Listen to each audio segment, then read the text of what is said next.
All right, let's get to it. Community Beacon, guys. Mike Seville here, Palm Beach Mike, your real estate guy here in Northern Palm Beach County. Appreciate you all for checking in. It's Friday.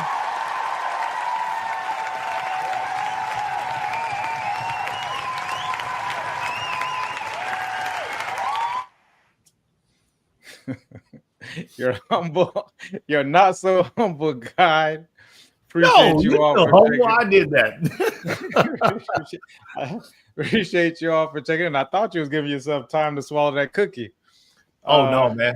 Cookies are on board today. Y'all gonna have to be with me. Boy. It's been a day, y'all. So forgive me, but we just going on.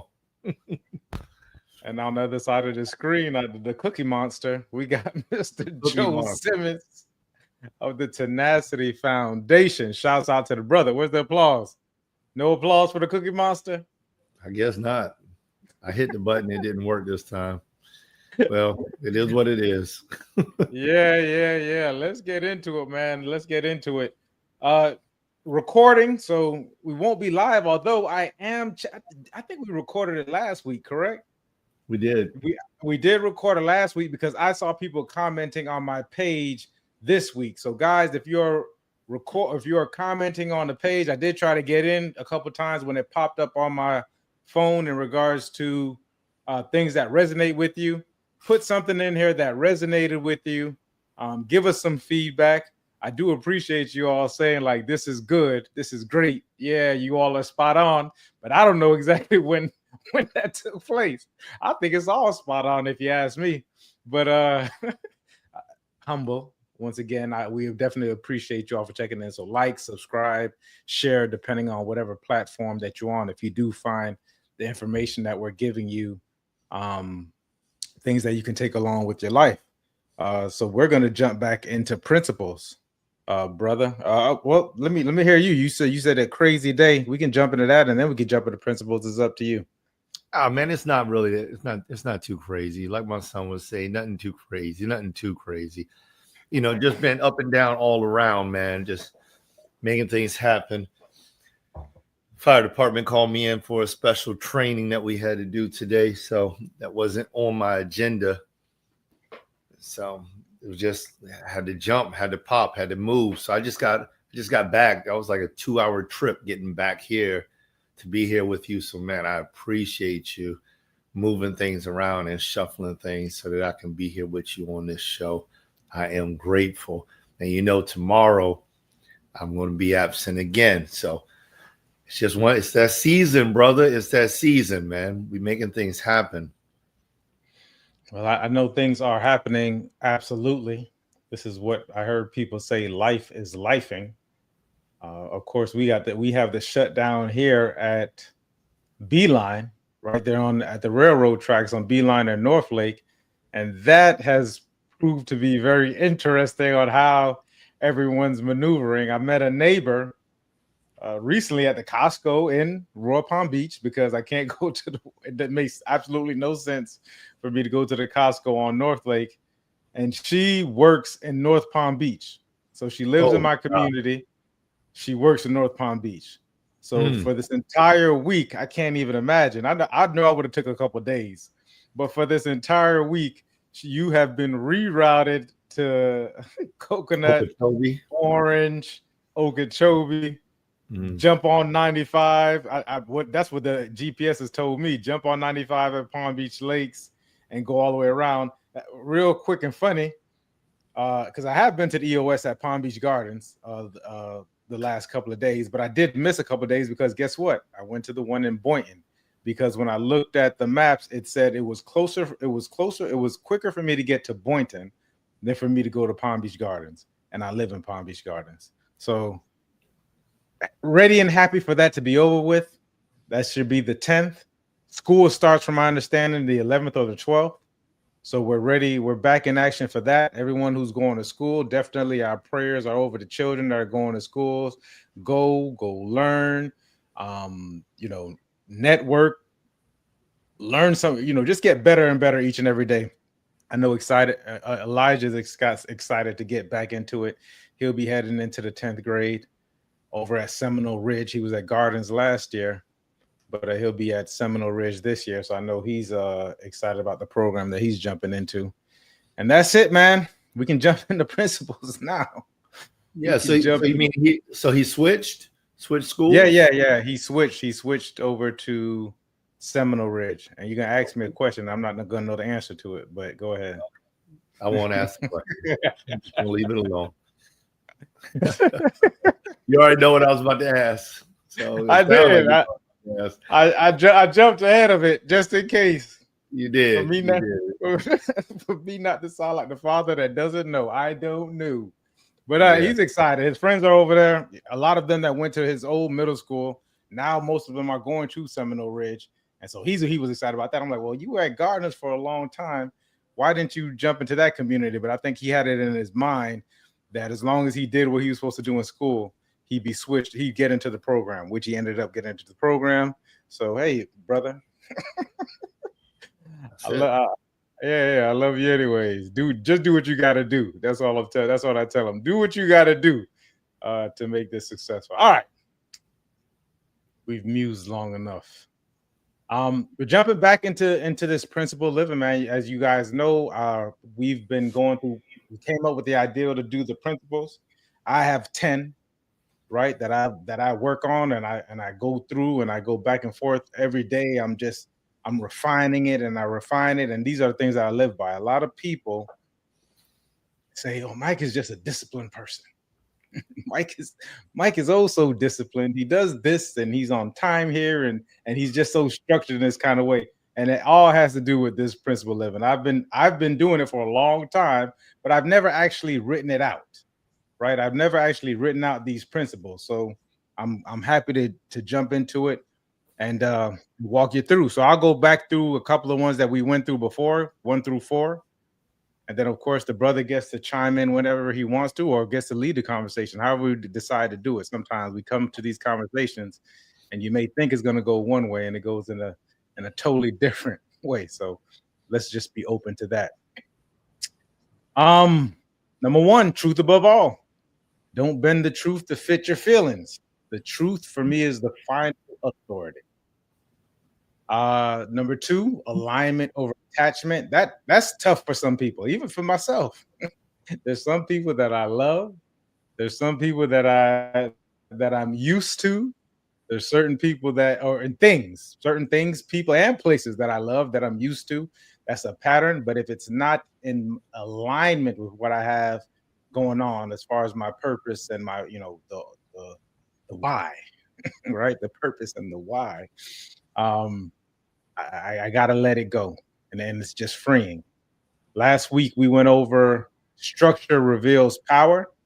I love that one because it's like throughout all these things in the world and what I'm learning and the experiences and the observations and getting off track, it's always great to know that you can have that structure to go back to, right? Like this is the resilience part, and oftentimes just life in itself, these things that are thrown our way, it's a chance for us to show our resiliency towards our principles, whatever it is in the structure. And when you don't have these things, you can easily see how fast we can move in a certain direction. We can go way off script. Some people would say out of bounds. He's out of bounds. Like you can quickly go out of bounds and not know where you are or where to get back to if there isn't any structure. So that structure gives you power. And then the last one, the fourth one was I own my response, right? What happens around me is data, and how I respond is my identity. Life testing me, and then because we're going to have these weathers and these storms. That's one thing for sure. You're going to get these weathers, you're going to get these storms. How do you respond to it? I remember Mike Tyson saying, everyone has a plan until they get punched in the mouth, right? So it's like we all have these plans and we want to see, we have this vision of how we want things to go. But guess what? Life is life. Beeline gets cut off. What are you going to do? What is your response to it? Are you going to be upset? Are you not going to move? I've talked to people who say, I'm just not going to move around. I'm just not going to do anything. I'm just going to stay put. I'll go to Publix and I'll go home. I'll go to this place and I'll go home. Like you got people who respond in that way. I'm not saying whether it's right or wrong, but your response, just own it, right? So now if you miss out on something, if whatever happens, like just take agency over that, as the brother would often say. And that leads into principle number 5, right? Number 4 leads to number 5 is emotion is a signal. Emotion is a signal. We feel these things, but we don't follow it. Hmm. Emotion is a signal. All right. I'm looking forward to hearing what you have to share with us about that. I know there's more context than simply stating that. That was a powerful pause that you just used right there. Emotion is a signal. I like that. I recall that was where we left off last week as well. Emotion is a signal. So tell me more about the signal. Tell me more. Tell me more. I love the principles, and I'm gonna tell you what excites me the most. And this happened last week, and happened the week before last. Is that these things, because they're so sound, we just go into the next logical step. If you were to look at a lot of the things that are occurring now, it's like the next logical step. Most humans, all of us, we can't get away from nature, especially when we just allow it to flow. So you're in a free place like the United States, right? Probably one of the freest countries in the world, so to speak. That's what they say, at least. That's what I know. That's what I'm exposed to. And I observe, and we just go to the next logical step. Now, the next step may not be the best step, right? Like I heard someone say, life is like a chess move, so make your next move your best move. Sometimes we make decisions based on things that aren't sound, they're dysfunctional, and we can get led to a space, but it's still the next logical step in the thought process. It may not be the best practice, right? So sometimes we got to take a step back, 2-3 steps back to say, okay, how did we get here? Well, we took a step that didn't take us in the correct step, but it could be a logical step. Oh man, you'll meet people who are super logical. If you talk to them, very intelligent people, they take a step in a direction because of what their principles are based on. And if you don't have sound principles, sound doctrine, that next step could be, it might not make sense at all. Like, how did we get here? It's always by the time you get to the fourth wave of things, it's like you've created something, especially if it wasn't based on these principles. That's what makes these principles so important. You get to the fourth, fifth generation just going along with something, and it's not based on something that's functional, and you don't even know how do you. So now you got to you got to rip the thing apart. Like you got to break it all down to say, well, I don't even know how it is that I got here. I have some examples, but I'm gonna wait if we have time, because it's an important a space to go in and to observe. But let's get back to principle number 5. I digress. Emotions are real, and powerful. Don't let anybody confuse you with saying that these things aren't real. Emotions, whatever it is, this wave that you feel, these things are happening. So whenever and how do we respond to it, right? But it's not meant to be your steering wheel, right? That's why it goes back. Emotion is a signal. Emotions can be real and they can be powerful. Have you met someone who's lost someone close to them in their lives? Are you telling them that they're not sad and they're not grieving as an emotion? How can you tell them that? They're not feeling this quote unquote feeling this loss. They have attributed to a loss. When I lost my mother, you couldn't tell me I didn't have this overwhelming feeling. It was there. It was a signal, and it was strong, very, very powerful. But that feeling in that moment is not meant to be your steering wheel. That feeling, although it's real and although it's powerful, can have you going, and if you allow it to be the steering wheel, can have you going in any direction, especially if you don't have principles led. And sometimes even when you do have principles, you still can find yourself lashing out. You could find yourself being upset, right? There's the, what is it, the 4 or 5 stages of death, right? There's the bargaining, you know, and I'm going to do it out of order. And sometimes they do happen out of order. You got the bargaining, you got the anger, you have the acceptance piece. Like there's all these different stages that a person can go through. These can, and depending on where it is, you can be, you know, you can allow yourself to go immediately into reaction, because it's not a response, it's reaction based on the emotion. What we have to get to is that the emotion, it being the signal, is that it's information. It's tough to sometimes weather through those different storms. It's tough to sit still in some of these emotions. How do we process these different signals? How do we process this information? And in the processing, and if you're doing it correct or right, sometimes these things can either build or they can break you. Yeah, I think you're referring to 4 stages of grief, right? Correct. Yeah, that was I don't know. I thought it was 4 or 5 was one of them. Yeah. Denial, anger,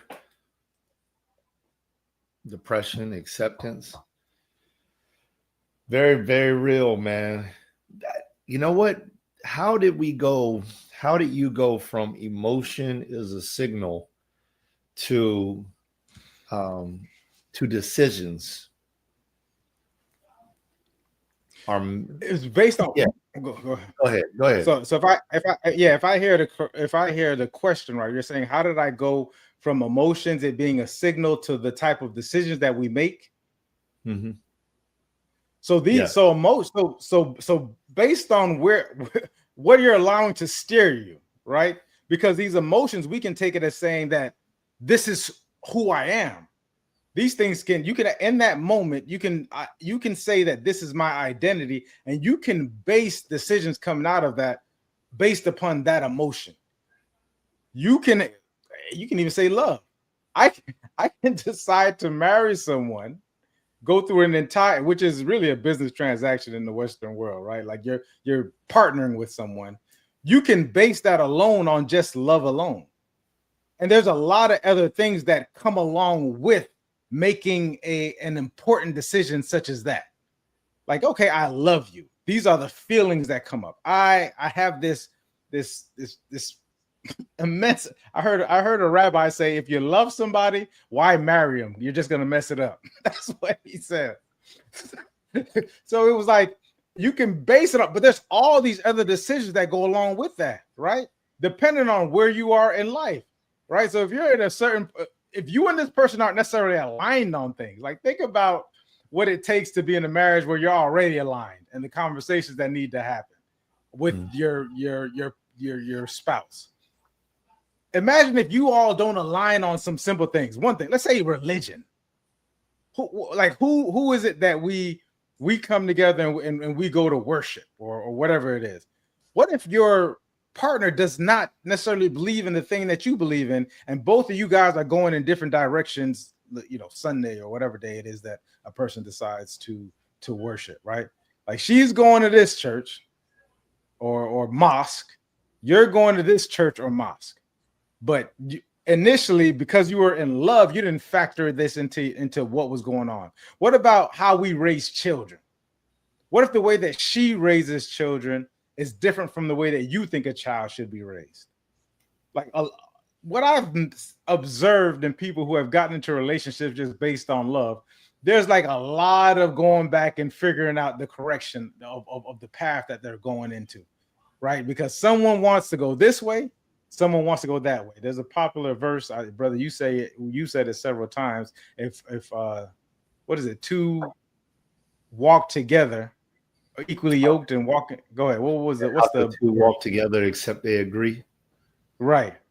Like, what if we're going in separate directions? We don't agree on these things. We saw in the last election there were divorces being talked about if you didn't vote in a certain direction.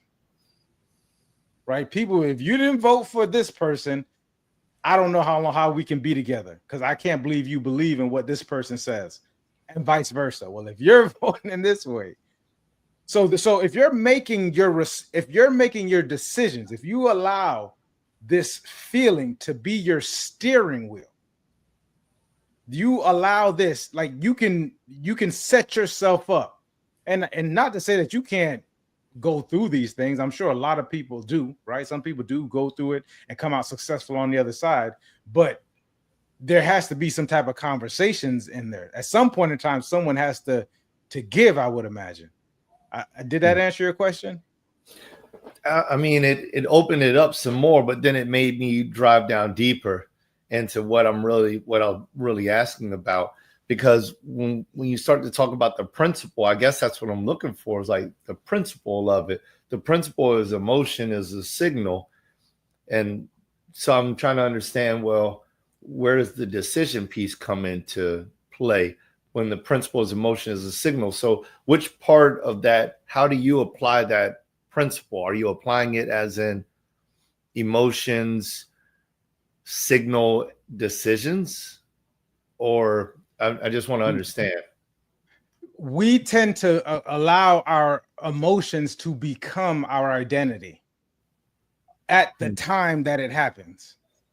If you've seen like this, there are a lot of people that are in jail based on an emotional decision. Something came up which incited anger in their minds, right? I am, because most people can't even identify all of their emotions. Most people have anger, happiness. They might be able to say frustration. Love is another one. Like most people don't even know how to identify an emotion, which is a signal. Something just came up, and based on my experiences, right? Because emotions are based on your experience. So once one person can have something happen to them and have a different emotion along with it. I've seen people who celebrate death, right? Whereas some cultures, you become depressed, you become angry, you go through different emotions. And there's some people who have joy when these things happen. But it's based on the culture, your environment, your experiences. So these emotions you need to identify from yourself. Like, what are they? So you can make a decision. Once again, going back to that thought process, I made a decision out of anger to do something, right? And it landed me here. Now, was that a good decision that was made? Because it's not. If you are principally led, and one of your things that you say is, I don't harm people, you know what I mean? Like this is a principle that I have. The Bible says, thou shalt not kill, if that's one of the ones you want to go off of.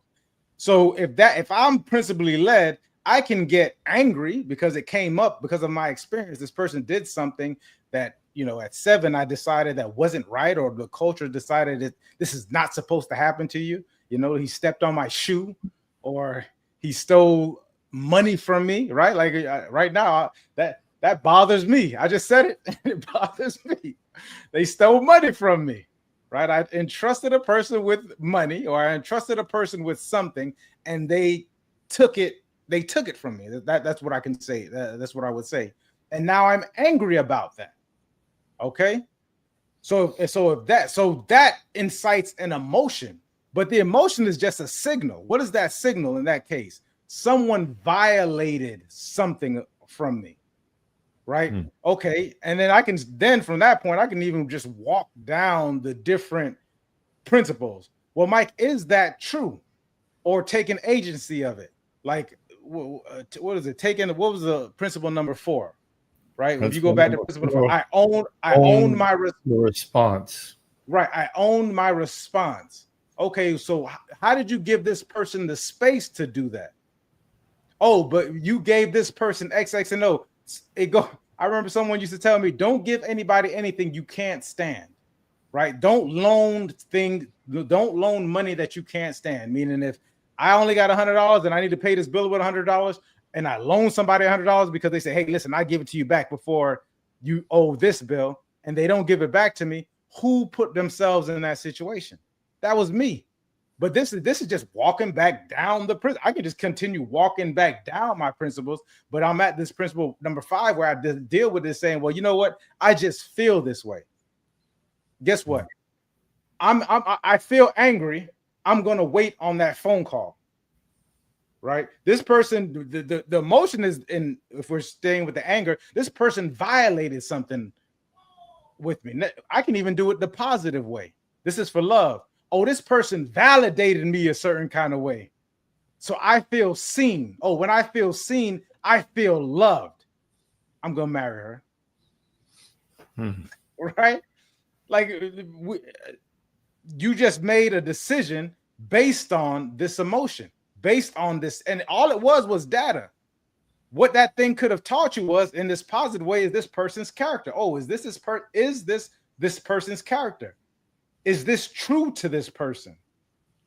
Right now we can have the proper response. Now we can add logic to it. Is this consistently something that happens over time? Right? Maybe it's people. There's a lot of pretenders out here. People are pretending to be one way and they can do it for only, and most pretenders only could do it for a certain amount of time. But once you have this information, it's not just jumping to love.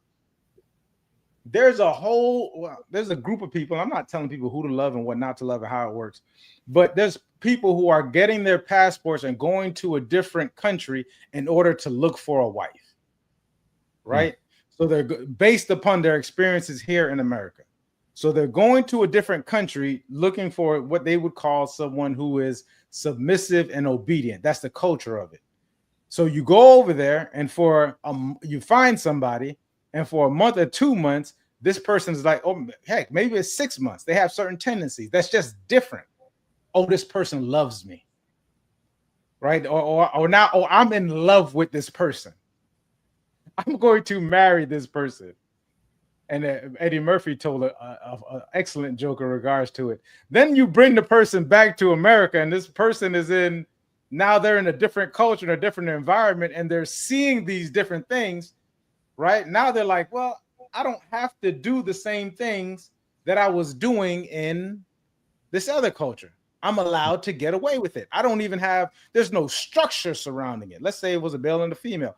Normally, women keep on top of other women, right? Men aren't necessarily the ones who are always disciplining or whatever the women. In successful cultures, the women are the ones talking to the women. Oh, you shouldn't do that, right? They have different conversations that kind of that keep people within the tribe and the culture. But when you take someone out of that culture and they're here in America, and there's a totally different culture where they're not getting that reinforcement, the environment has changed.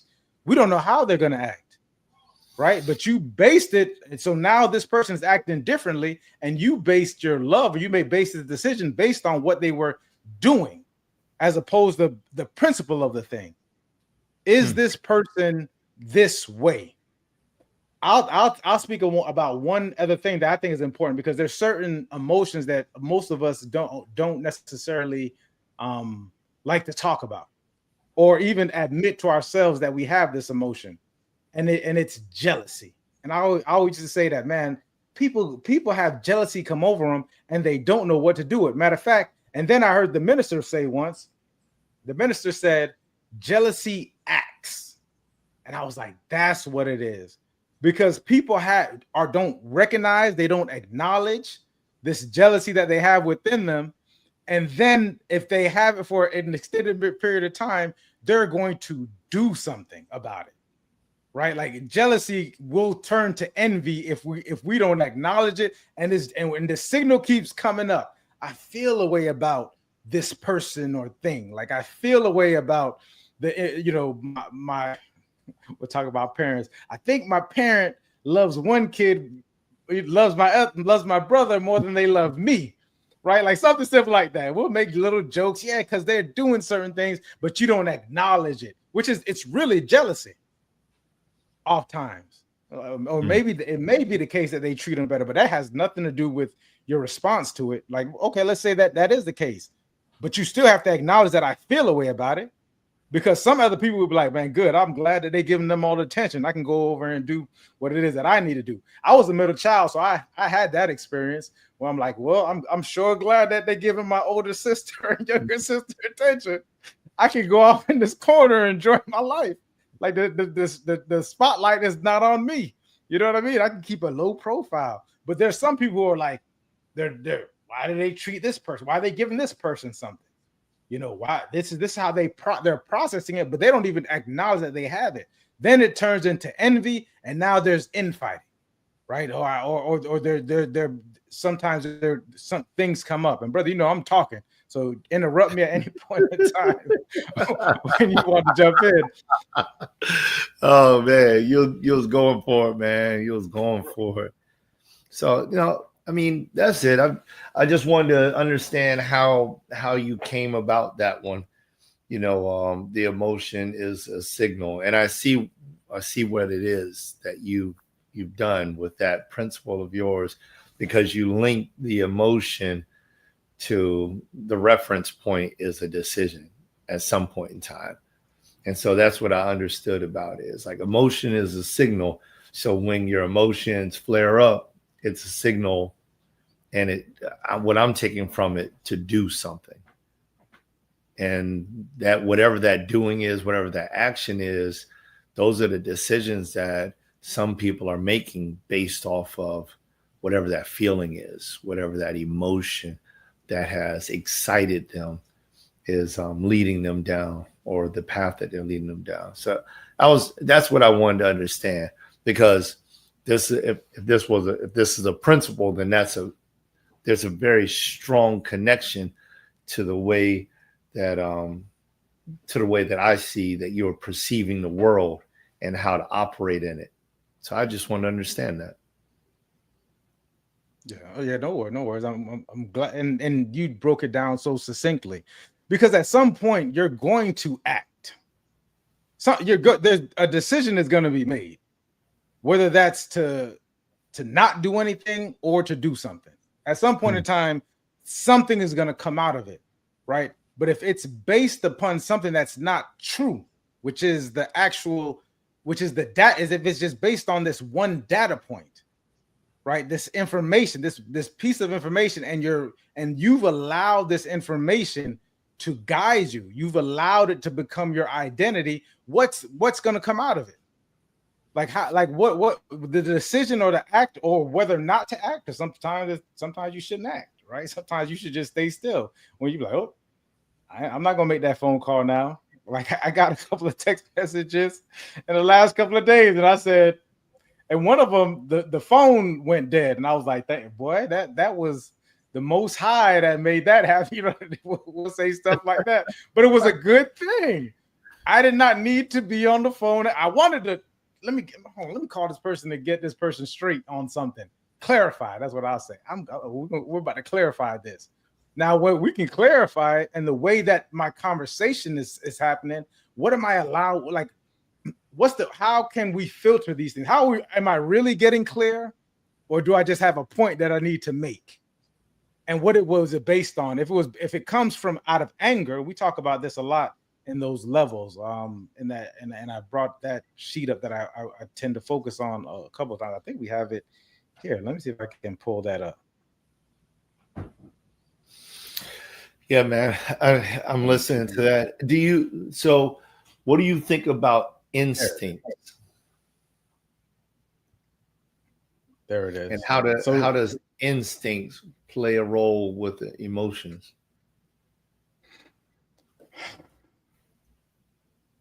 Or are we going into a different category of discussion? I'm trying to remove this thing, you know, technology. So oh man, I was looking at it.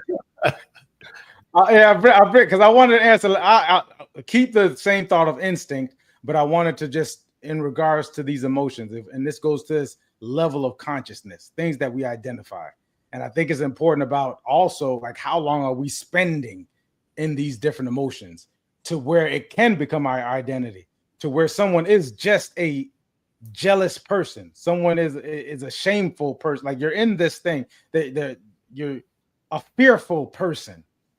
right? You go all the way up to anger, which is interesting. You see where anger is out. That always was like interesting to me, that anger is above fear on this chart. I'm like, but anger is apparently is higher. And then you can continue going up these different levels, but at what point do you stay in this thing and it becomes you, right? Like going back to uh, uh the the jealousy part. Like if you stay jealous long enough and you move from having moments of insecurity, you become a envious person. If you stay in grief long enough, you can shift the grief actually being a healthy process to like a permanent prison.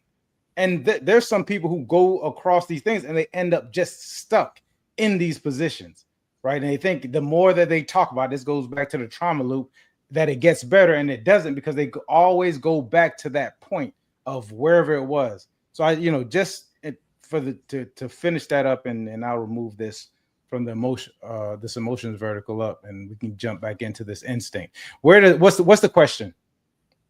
So like in comparison, yeah, what's the thought to instincts? Where does that land with you? I think I think that's a great question.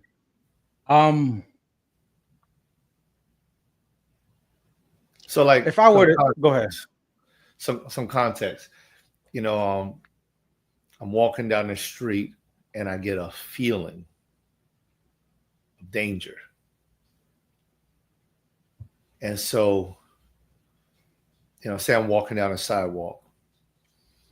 I'm walking from here to the Walmart and I get a feeling of danger. So I respond to my feeling and I move off of the sidewalk. I go into the grass and say a car jumps the curb. What is that? Was that a feeling? Was that an instinct?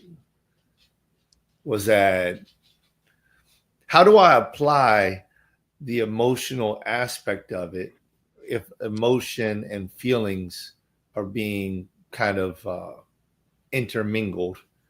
In one sentence, I use emotion, and in another sentence, I use feeling. And I get this feeling, this rush over me, maybe it's even visceral, comes across me, and I feel danger. And so now I move out of danger. And I'll give you one more context that on the opposite end of it. And, what if I walk into a store and I get a feeling, or let's say I walk into a store and I get a feeling that I should help somebody. And that might not be instinct. So now I might be talking about something different, but I get like this feeling I should help somebody. And I go in there, I purchase a hot dog and some chips. And when I come out, somebody walks up and they're hungry. And I'm like, here, take it. You can have it. So I know these are extreme thought processes, but you know how my brain starts to think about things, And it's a good thing. It's a good thing because these things have to be tried, right? Like, don't keep a principle, don't keep something around that is not being tried. And when it's being tried, you have to you taking it. So no matter how small it is, because at some point in time, if you want to become successful, you want to be able to transfer this to the youngest babe, right? Like you want to be able to explain this to you, because a 3 or 4 year old that asks a question like that, like, you went from your spidey senses tingling with with the danger happening, so you became Peter Parker, all the way to the part where I just want to do good for people. And so now, even within the instinct part, we're talking about like these, we've had these feelings. This didn't start yesterday or even before. They are there. Most of our feelings, and I would think that even the latter one that you mentioned in regards to wanting to do something, that's indoctrination. You've been taught that to say that this is, and say that this is, and this is good. Like, this is good that I went in here and I bought some food and I come out and someone's out there that needs the food or something. Or I'm paying it forward in line and someone is, and someone, and I'm paying it, they had the line where you pay it forward and the person behind you, you pay for the person behind you's meal or ahead of you, however that thing works, right? Like, but these things are just things that we do. Like, let's be honest, a lot of this stuff, and you all can hate me, it's virtue signaling, that part of it. It is. But there's nothing wrong with doing what you believe is good and makes you feel good. That, when it comes to human nature, no matter what anybody says or how much they virtue signal, most people are doing things about me.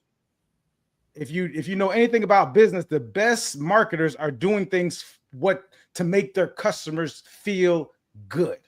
Like, the conversation that we're having, most people are not going to get that deep. But when you strip away all the layers, what makes this good? And me saying, you know what? I'm not going to feed this person because it's enabling them. Right? I want to tell a story about my mom. I don't think she loved it, the decorum.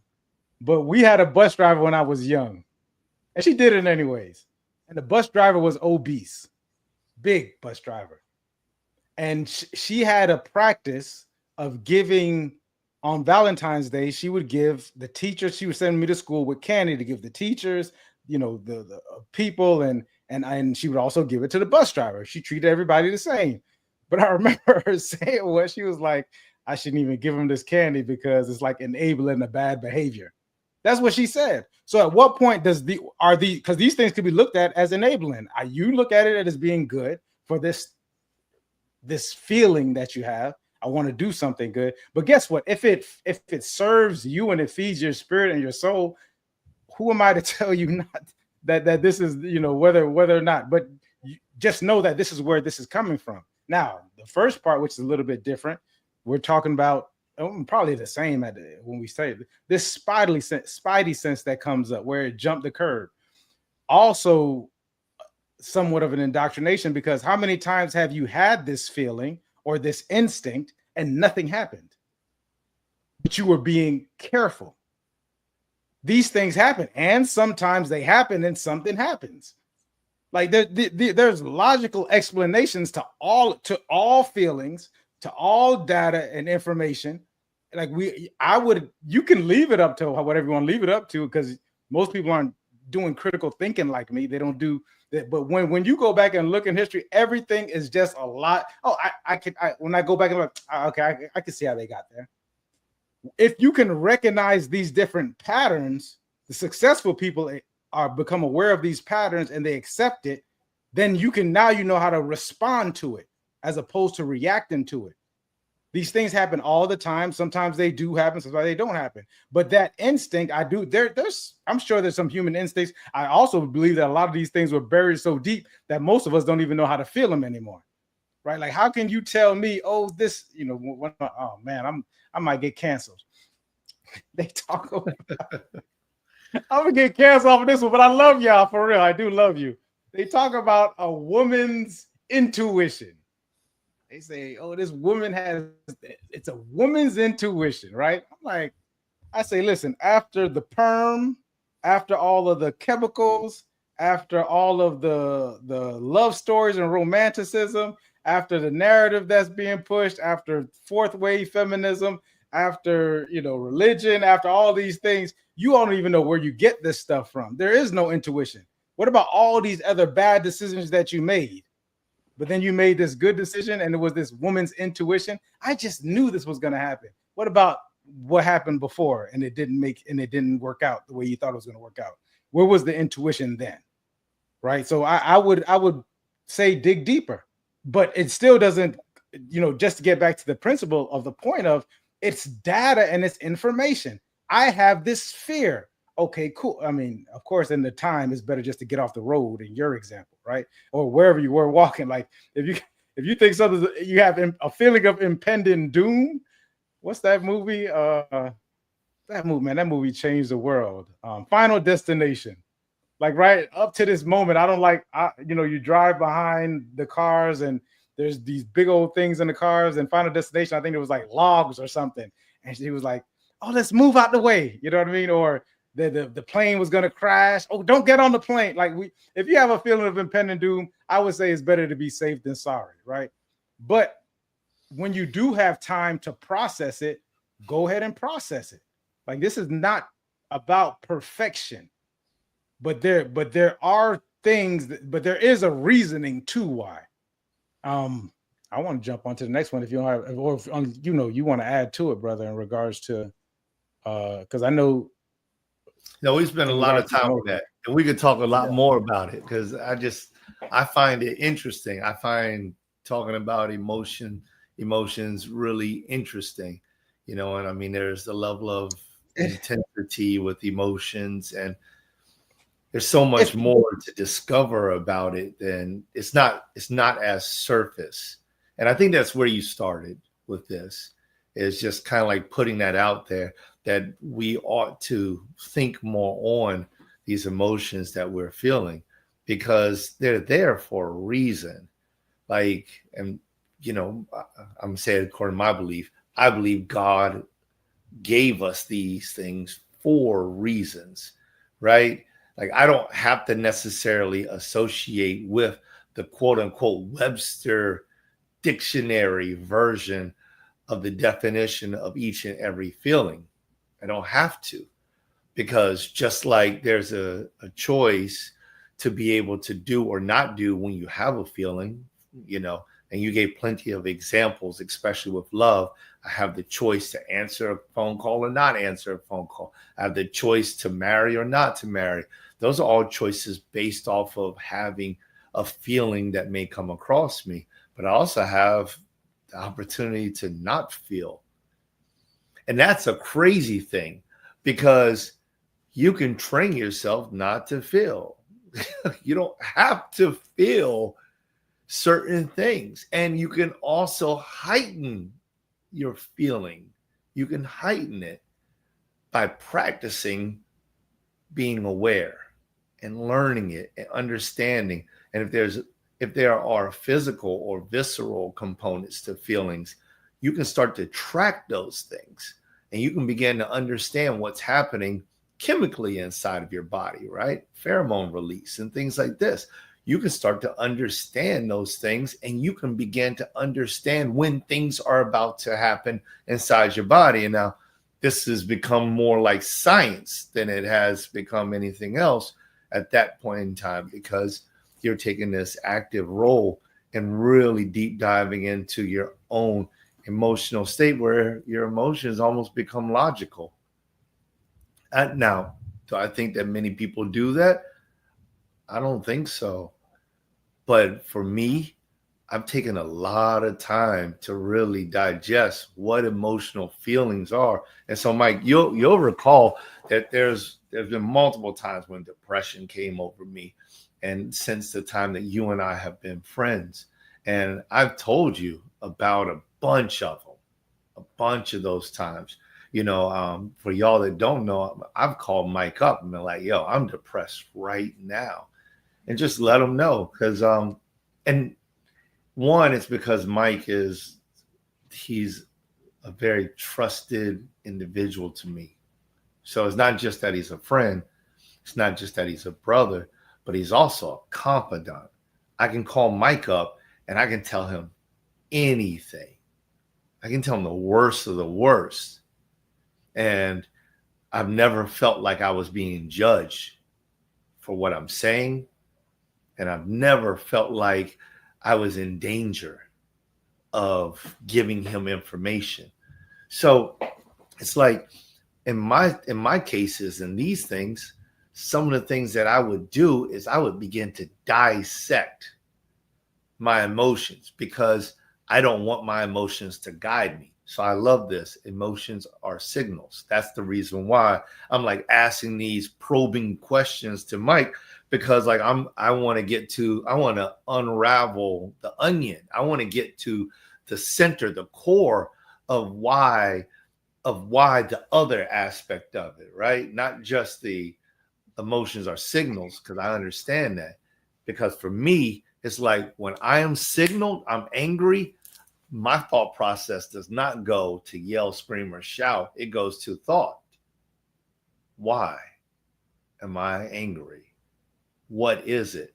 And like you just said, Mike, most people don't even know what the feeling is that they feel. So we lump them all together. It's sadness, it's anger, it's joy, it's love. And that's not always true. It's not always true. These things can be mixed up. You could be experiencing, like you mentioned, jealousy, but the way that you're coming across is anger. And it's not anger. And then what is that jealousy?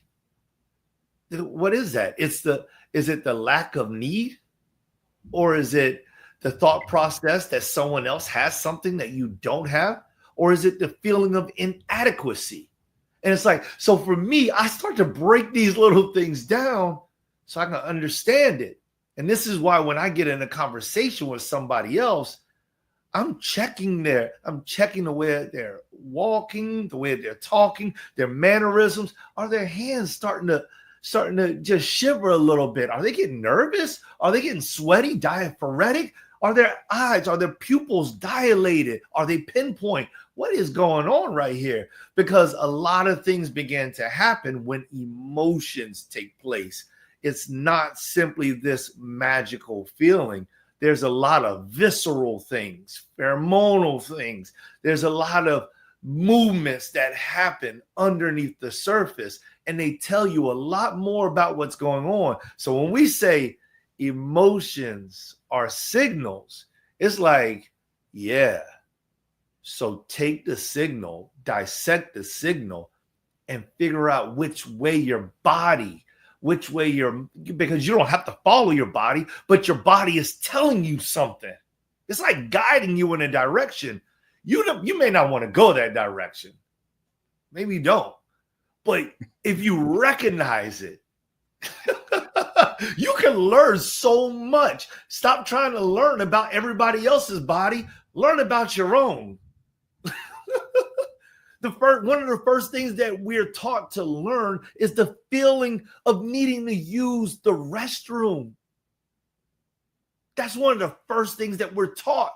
We get a feeling, an urge that comes over us, and we just let it go, just like the beast in the field, until mom and dad get tired of cleaning poop up.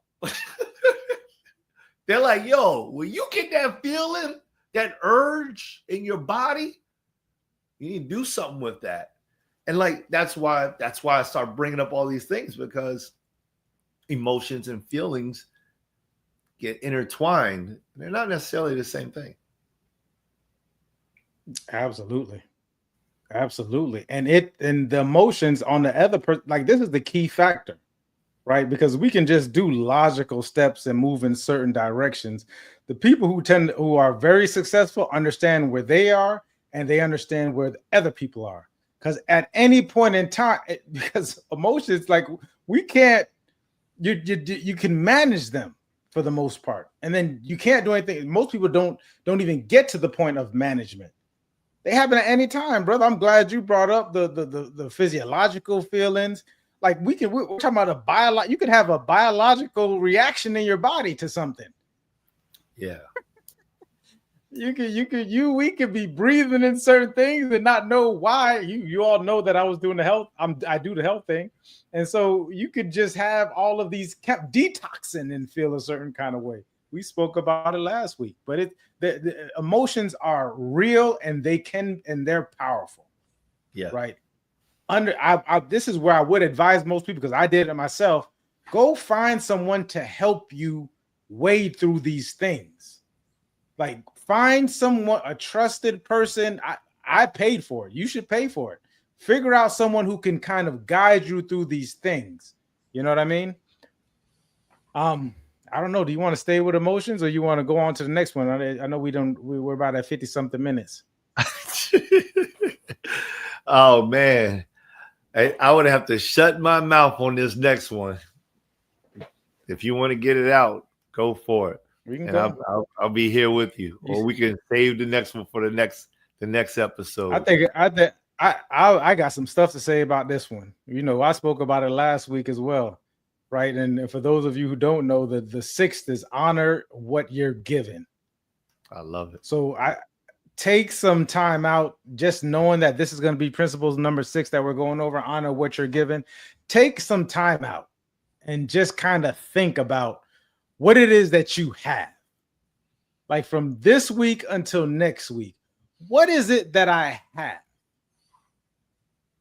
Right? Like I'm turning around. If you got a roof over your head, it's almost like it could be gratefulness. You can just start there with it. Like think about some of the great things it is that you have. Think about some, and if you're going negative, just think about the lessons that you've learned from things that you thought were, life was over, right? Like life is gonna be over once my mother find out about this, and then your mother found out about it, and whatever happened, and here you are 30 years later thinking about it. That lesson that you had, right? So you can find things that you've been given even in what at the time you thought was negative. Like, so what was I given? Oh man, I was given this experience, that allowed me to have wisdom for me to now pass that on. That's powerful. That's powerful to have gone through something, and now you're able to tell someone else about it that helps them get past that or not even go through that. Hey man, if you listen, do this. This is what happened to me. This is what I learned from it. Whatever. So for next week, think about that. That way you all can join in with us as well in regards to principle number 6, honor what you're given. But we'll finish up this feelings part and you all can get on with your day. I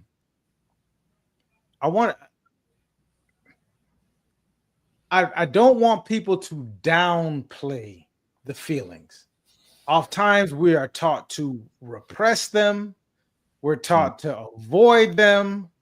We're taught to say that there's something else, right? And we you should be happy. No, listen, you should be happy for somebody, but you're not. If that may be the case. Like think about it. Like, and I had a chance to do that as well. I'm like, what?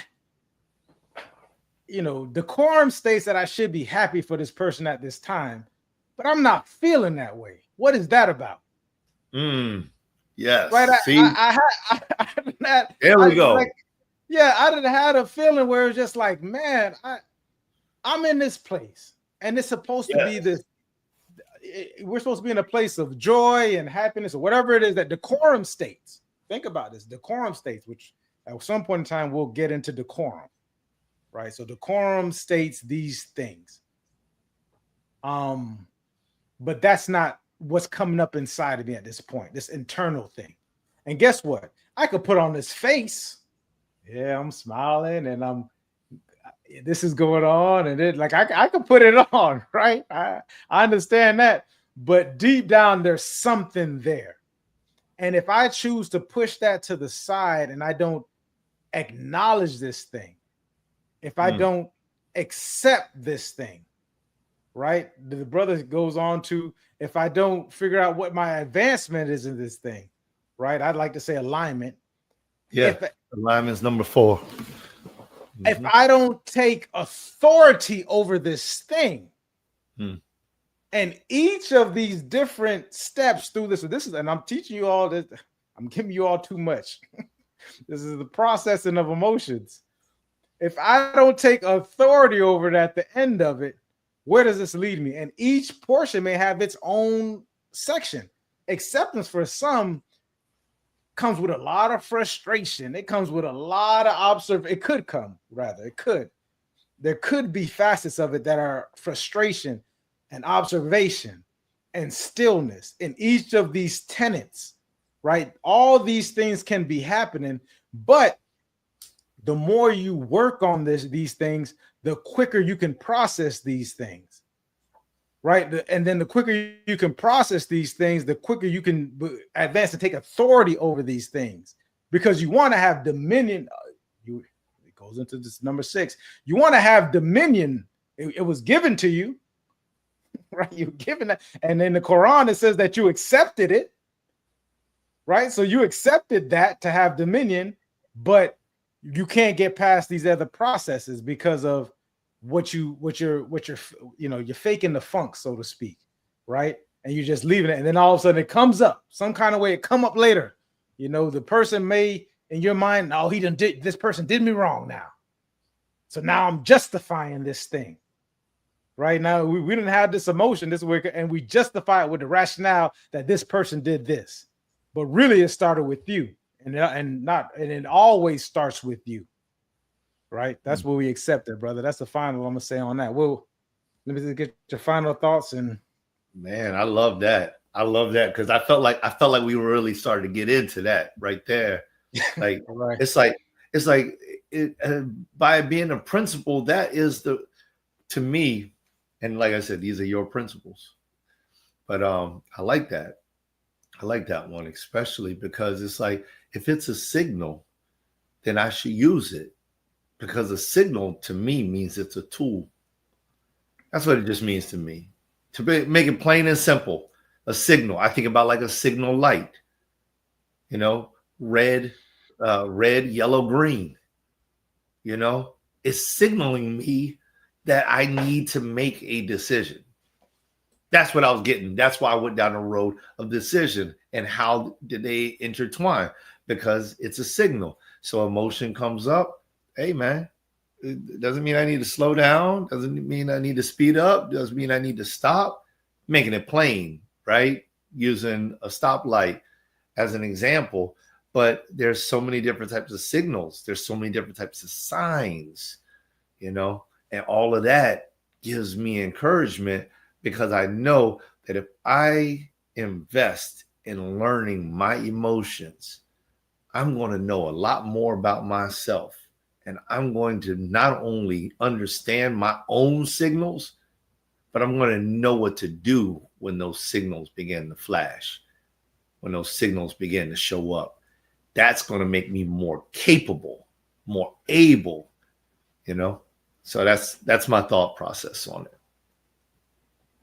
I love it, man.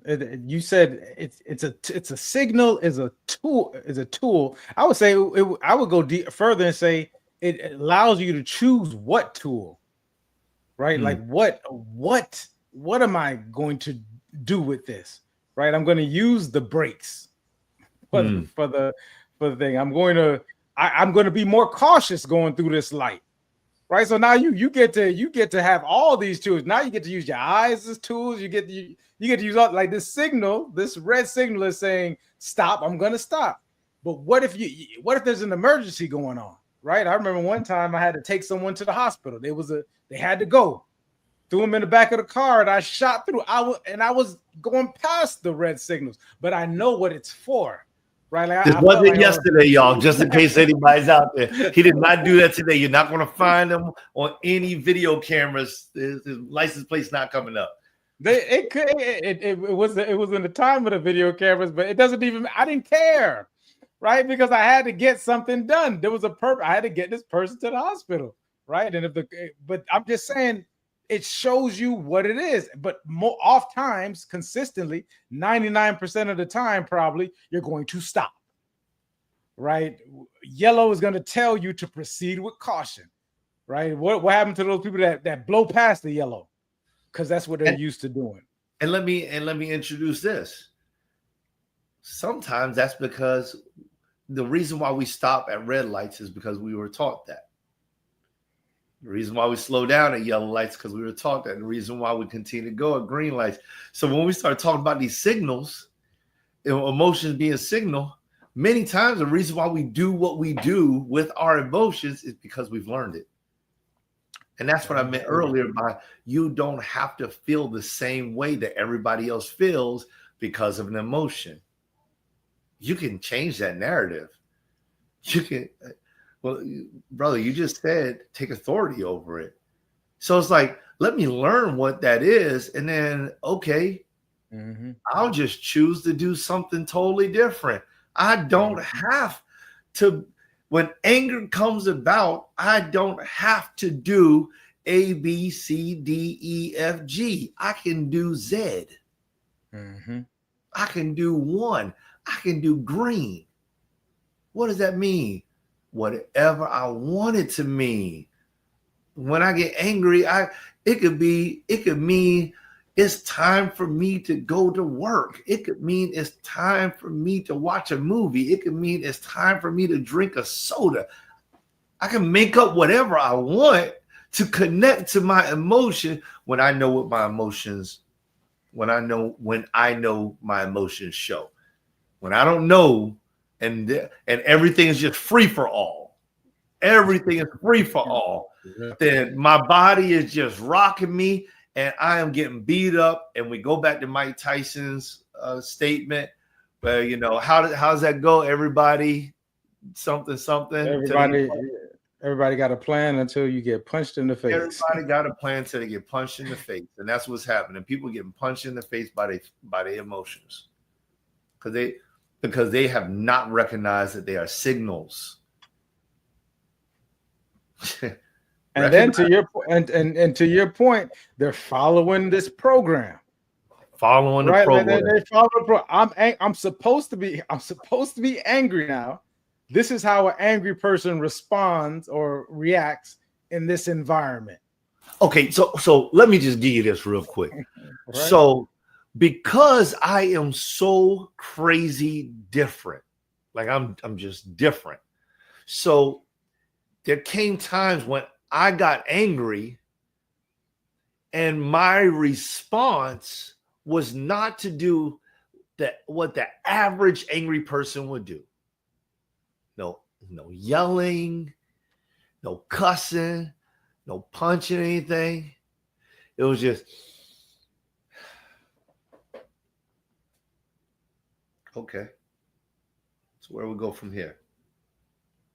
And this thing right here was so crazy that people actually thought that I had no feelings. And there came a time when I began to adopt a common response, a common reaction, so that I could feel, so that I could fit in. This is what I'm talking about. It's like when I'm saying these things, it's like, this is real. Like, I started to fake something in order to fit in because I had something different going on. Like, oh man, I don't even know what I'm supposed to feel right now. It's like when people tell you you're supposed to cry when your loved one dies. Why? You don't have to cry. Now, if you want to, cry. But you don't have to. You don't have to laugh when you think something's funny. When you feel tickled. Oh my gosh, I just feel so much joy and everything. I don't have to smile. I don't have to. I don't got to smile. Man, what's wrong with you? Bro, I feel great. Why you look like that? Why you look like that? All right, I'm done. I want to point to the point of the anger, especially from a man's viewpoint, because I thought that was interesting. And I've always looked at, if you go back and you watch Denzel in American Gangster, and you look at his measured response, Denzel's an awesome actor. So, you know, most of his responses would tend to be accurate. He pulls from a certain kind of place. A thinking person, like whatever the responses are, is like, well, what is your result? What's the result that you're after?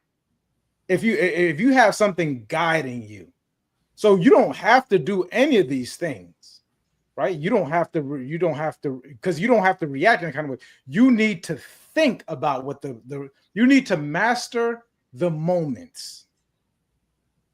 You master the moments. And when you're in conversation with someone, yeah, you don't need to laugh, but if this moment is going to get you the result that you want, like, you got to think about it. How does a person receive it? Because there's plenty of times when I have a poker face. It don't matter either way to me. But I do understand once you get to a certain level of thinking that it's not a free for all. Right? It's not a free for all in the world. I want to make that clear. There's a way that you need to come across. We spoke about narrative. You don't change the narrative. Most people don't have enough power to change the narrative. You can go against the narrative. The narrative has been there before you, and it's essentially the propaganda that's surrounding the place. You can be different, and we're different all the time. We spoke about it. I speak about it all the time in regards to a man being a father. A man being a father, black men and not being good fathers. Well, that's the narrative.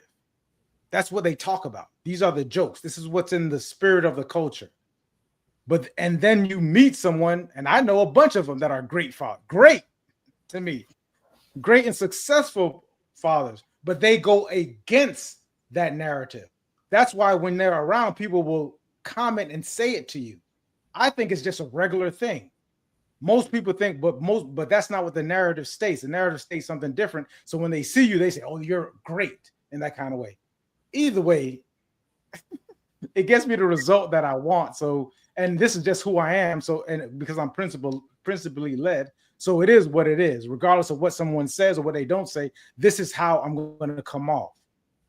You said something I also thought that was interesting, is that you don't necessarily have, like, you being the different in your mind, different, but you being this way, you being you is the most powerful thing a person can do. Agreed. In any moment. So you being you, it being measured, it not be you being you within the narrative and the culture and on the day-to-day thing, that's actually truly mastering, right? Like, most of us don't get to that because we're trying to get something. But but when you are you and you come across that at all points in times, like, that's mastering life. That is it. You want to cry. Hey, I'm crying today. Why didn't you cry at your mother? I didn't want to cry, but I was very, I did feel something. Like, it was it. And I had my times when I did it or whatever. And then we put into decorum with, like, what? Because what are your results going to be? What are you going to be? What are you measuring yourself, your life's worth about? So does it work? There's a way. And that's what I loved about my mother. My mother had a way about her where it was just decorum, where it was just, oh, you did something? Okay. But when she's in front of me, she talks a certain kind of way. When I get, hey, you could do better. That's not the way it's supposed to be, because there's rules within our cultures and our societies that, people may not get you. It's good to get around people who we know this, like me and a brother get around each other and we know this. So it's good to have those conversations, but 95, probably 99% of the people don't understand decorum. They don't aspire. They don't have results. They're followers, they're sheep, so on and so forth. So you do have to give them kind of what they want. Otherwise, because it is a word and it's a chess game that's being played out there. Right. So I want us to all be able to take this into the world. I'm a realist about these things, but I also know that you need to know and understand the rules first before you can break them. You need to have principles first before you go too far astray, before you all of a sudden you're doing things at one stage that you normally wouldn't do, that goes against what you're aligned with. So you need to figure out what you're aligned about. That's the principle thing. Oh man, I done went too far off. I done played this game too far. I done got too chaotic with it, because in the moment I feel like this is what I feel. You heard it? I feel like this is what I'm supposed to do. We get a chance to think it through. We get a chance to put put this together because that's how legacy is made. I don't want my son guessing too much about what it is I would do in the situation because I'm not around anymore. I want him to know what it is that he needs to do because it's based on these principles that he's taken up that work for him, and that he's constantly chiseling that stone to perfection. Like we're making this stone, we're constantly chiseling because it's not about, but and knowing that we'll never be perfect in it, right? I don't want him to think about, oh, what would my dad do in this situation? I want him to know I'm doing this in this situation based on these principles that my dad gave me that made sense. I want my grandson, my grandfather gave me this, like my grandfather, he gave me this. This is family. I remember he put that in my mind. You're family. I remember because I fought my cousin. He said, he pulled me to the side. He said, yeah, I'm a kid. And I probably was a teenager. He pulled me aside. You're family. That don't happen. Didn't put his hands on me, didn't do nothing. He just gave me that look and that stern talk, and I still hear it in my voice to this day. That's the principle of it. But principles, guys.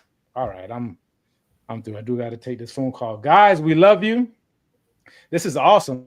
I mean, I know being a brother, because the feelings gets deep. Like we can go into this thing all day long, and because it's useful. And maybe one day we will have, go get on and talk, get even deeper into it. Lord willing, and the creeks don't rise. We appreciate you all, and we will see you next week. Love you. Peace, y'all.